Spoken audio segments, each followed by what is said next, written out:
I know personally how hard you worked throughout this arm and this group to make impact on people's lives and to make real difference and genuine difference. We spoke also about your experience in different issues such as gender empowerment, youth development, social development. I also informed the audience about your latest award as one of the top 25 most innovative female game changers in the Middle East by the Compass.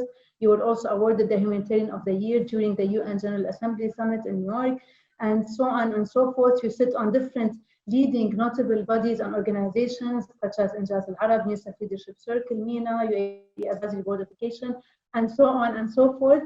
So our talk today will be mostly about your, Mariam, your career development, your journey, your personal journey, who were your mentors in life, and how can we inspire as much youth, as many youth as possible throughout this talk. Thank you so much, Thuraya, for this humbling introduction. Honestly, it's been a wonderful journey. Throughout my career journey, I would say it's been a journey full of challenges and full of milestones.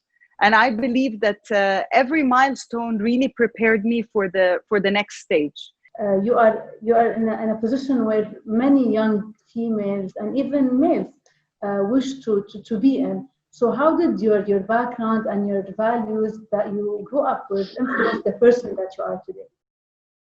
That's a very good question, and it's coming at a time where I'm a bit emotionally sensitive about this subject. But I have been raised by a wonderful single mom who has really inspired me throughout my journey. I was surrounded with loving uncles and aunts and my grandparents who have instilled so many values and principles in my life. One of them is resilience. The other one is strength and knowing your value. You know, I grew up watching my mom become an entrepreneur, having to strive to get somewhere, having to create her own business from scratch and to make it a success in order to raise her children in the right way, provide education for them, provide higher education for them, and be able to provide for them the type of mental support as well as financial support. Mariam, from a little child empowered by her mom and moving to your college years, figuring out what you want in life, you moved to your professional career and worked in different sectors. You worked in the non-governmental, in the governmental, in the corporate, UNHCR, Community Development Authority of Dubai, US. You worked in so many different places with a lot of, with extensive experience also in volunteering and internship. So which experience, so basically you sat on different sides of the table, if I may say. You sat in the shoes of the NGOs, you sat in the shoes of the corporate, in the government, in the international organizations. Which one did you enjoy the most? And how was that? How did it differ in your opinion, sitting in different shoes on the same table? I'll have to tell you that my heart always goes back to the nonprofit. Okay. Because I would say I'm the child of the nonprofit. I'm the child of the UN. And nonprofit for me is very special because it really paved my way to gaining all of these positions in reputable organizations and reputable entities. So it kind of really prepared the person that I am today. Because when I reached the position of MBC Group and becoming the founding head of MBC Hope and really creating this whole program and network and so on, I was prepared for that milestone. I was prepared for that position because I had all of these sectors, enriching my experience and preparing me for that step. So when I sat on board tables and senior executive meetings. I wore different hats, Thuraya, because I was prepared to wear different hats. I wore the academia hat because I was in academia with the American University of Sharjah. I wore the government hat because I understood what the government needs after 4 years being with Community Development Authority. I knew exactly what the nonprofit sector needs, but I also understood what the private sector needs. When they talk about return on investment, when they talk about the ROIs, when they fund a certain project, they expect X, Y, Z. Sometimes the link between the private sector and the non-profit or the public sector is not really, is missing. The link is missing and the communication is not there. And so I felt that I was lucky enough that I knew all of these sectors. I could actually link them together. I could be the body that says, you know what, we hear you, but this is the point of view from the nonprofit side, that's the private sector, that's the media side, and so on. How did the idea of MBC Hope come to you, and how did it start? How did you find? How was it founded? So basically, the idea of forming a body, a nonprofit body, and a body that looks after sustainability and social impact for media was really an idea of the founder and the chairman, Sheikh Walid Al-Ibrahimi, and the board at the time, and definitely our former CEO, Sam Barnett. It was something that they wanted to do. MBC Group, since the founding of it in 1991, has been doing a lot of good. It's a company that does good because they follow the footsteps of its founder and our chairman, which is a huge philanthropist. It runs in his blood. So in 2012, they said, instead of doing scattered doing good and supporting campaigns that are, not strategic, we need to form a body that takes care of that. And we need to hire someone who could actually found it and put it together and run with it. I had to collect everyone together. So I had to get allies internally, and I had to explain to my stakeholders internally before externally that this is important for the company and it's important for our business goals, and there will be a return on investment. And why is it important? To the point that I had to actually hold sessions to explain what is corporate social responsibility. Why do we need to have a body like that taken care of in a private sector? Why is it different from charity?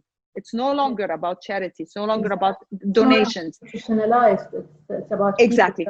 People, and why is it about people? And how can our people, our employees, actually not only engage but also have ownership of this body? So it was really, if you want, it was a journey of changing perceptions, of raising awareness, of educating our staff and our leadership, even, and then having to go outside and raise awareness about it, and then raise a beautiful network of partners, because without partners we can't do anything. Which leads me to also my next question about resource mobilization and how important it is and how difficult it became, definitely during the economic crisis that the entire world is facing. There's scarcity of resources, especially financial. However, during your journey with MBC, you launched Basmat Al-Amal, which was a program that was launched, I believe, in Ramadan, one of the years, and raised more than $7.8 million in donations or in givings. So over past 5 years, what were the fundraising techniques that you used? Rightfully so, Thuraya, you said that there is an emotional fatigue or a fundraising fatigue, really. And nonprofit organizations have been suffering for years in the region and even globally. What really worked for us as Basmat Amal were two things, three, if I may. First, airtime.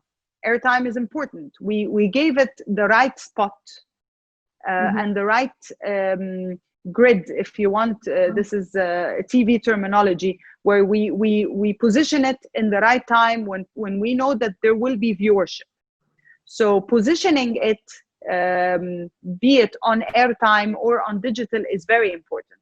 And this goes also for social media. When you're posting something on even Instagram, they tell you usually you have to look at when you have audience and when you have viewership first. So that's number one. Number two, we worked on storytelling. The mechanism, the whole point of Basmat Amal was about storytelling. And I'll tell you why. At the time when we launched it in 2014, close to 2015, a lot of news was revolving around Syrian refugees. And it was all about numbers. 1,000 people were displaced. 2,000 people were killed. It's all about numbers.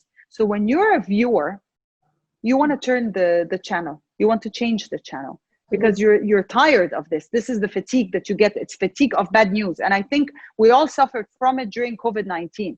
Talking about youth and the importance of those initiatives and innovation, how do you see those youth empowerment organizations are functioning around the world? Is there any impact? We see the unemployment rate still increasing. We see lack of quality education in so many countries. Although there are a lot of funds, there are a lot of organizations that support youth. What is missing? What do you think we are missing, either as a community or corporates or government, to empower young people enough? So there are so many organizations that are working on youth empowerment and youth development in the world, and specifically in the region. What I think, and even the government is trying to do one thing, and the academia is trying to do another. But I believe the private sector is not very present there. There are some companies that are making an effort and doing proactive initiatives and investing in youth, but it's not enough. It's not enough. And another thing is the education. Yes. The education in our region is old-fashioned. The mainstream curriculum is not preparing our youth for life. And honestly speaking, when so we're talking about the private schools. Imagine the public schools. So there is a missing link between education and between what we want the youth to be and be prepared for the job market. The needs of the labor market, exactly. And this is where the private sector can actually play a bigger role. Adding to what you're saying, I think also we need to emphasize on the importance of volunteering and internships. The culture of volunteering is not still well established in our part of the world. And I believe it's crucial. It's so important for young people to start working or giving back to the communities at a very early age, and where they can experience and as you said, see different opportunities and explore identity as well, their identity, and to know who they want to become in the future. I have a set of questions that are quick questions, like 1 to 3 words. But before that, I want to ask you, wrapping up with youth and resilience and perseverance, what would you advise the young people who are now facing major challenges? Many young people are depressed, many young people are anxious. Many people, cherry on the cake came the COVID-19 to make them feel depressed, or there's no future, or there's no hope for them. What is your one key advice for those young people to survive the crisis and to keep going? They have to dig deep and find their true passion, Thuraya. They have to dig deep and find what they like doing the most. And then they have to somehow turn that passion into profit. Because even if it's making t-shirts at home, if it's, my niece the other day started like an online t-shirt business at home, tie-dye and whatever, just to keep things going. So you really and truly just dig deep into your gut and see what you like to do, and seek others around you, seek help, seek advice, seek mentorship. Who was your inspiring mentor and his or her most valuable advice to you that you kept with you all those years? My inspiring mentor would have been Thuraya Salti, Allah yarhamha, may she rest in peace. She was the founder and the former CEO of Injaz Al Arab. And Thuraya, I met her in 2013. Although she passed away some years ago, she's always been in my heart because she told me something that I'll never forget. She said, Mariam, I see myself in you 14 years ago. As much as I see the passion in your eyes and the love for youth, I want you to slow down and I want you to be kind to yourself. Your top characteristic for a successful leader? Humble. You have to be humble. You leave your ego at home, or you leave your ego somewhere, just bury it. So be humble. Be open to ideas. You have to listen before you speak. So listen more than you speak. And you have to lead by example. So I cannot tell my team that they have to be punctual and they have to be serious, and I'm not being so. So humble, lead by example, and to listen. Your 3 tips for good CSR strategy? Keep it real. Align with your values. And be on ground more. Connect with the people to understand their needs. Because sometimes we think that this is what they need, but in fact, we don't know what they need. We need to listen from them. We need to understand what they need first before we dream and strategize and put big budgets. Listen to the beneficiaries themselves. Yes. So your most powerful media tools or tool? Honestly, I will have to say speaking from the heart. Because speaking from the heart on Instagram gets you the reach. Speaking from the heart on YouTube gets you the reach. On Facebook. So there's no reason to really preach all the time. Just speak from the heart and simple. Say it like it is. Sometimes you just be simple and natural will get people's attention and will actually catch their heart and their mind. You're right. My last question, I will wrap up with this interesting question from one of the audience is, what is your personal motive in one sentence that lets you wake up every day? I want to leave a legacy. So for me, I want to be remembered as someone that did something useful for the world.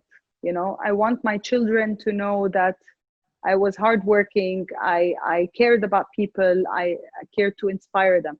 But also, we go back to a few questions before. When you want to become a leader, you want to lead by example. So if I want my children to be kind and good human beings and good citizens of the world, I need to show them that. So leaving a legacy in everything, Thuraya, leaving a legacy at home, leaving a legacy with the people that you love.